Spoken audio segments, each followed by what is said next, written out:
अस्सलामुअलैकुम दोस्तों, welcome back to our channel find Urdu. Repel repel का मतलब है दूर रखना या खुद से हटा देना। रिपेल का मतलब है किसी चीज़ को दूर रखना या उसे अपने आप से हटा देना। ये लफ्ज़ अक्सर किसी चीज़ की खुद से रक्षा करने के लिए इस्तेमाल होता है, जैसे कि इंसेक्ट्स या ख़तरनाक चीज़ों को दूर रखना।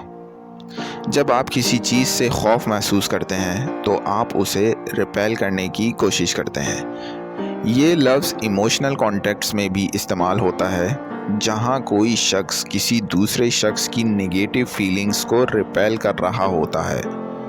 ये एक नेचुरल रिस्पॉन्स है जब हम किसी चीज़ से खुश नहीं होते या वो चीज़ हमारे लिए ख़तरनाक होती है।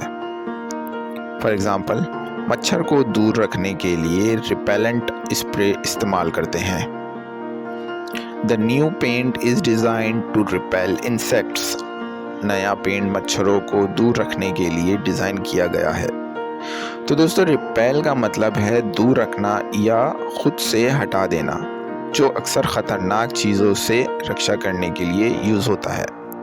उम्मीद है दोस्तों अब आपको रिपेल का मतलब समझ में आ गया होगा। मिलते हैं नेक्स्ट वीडियो में। शुक्रिया।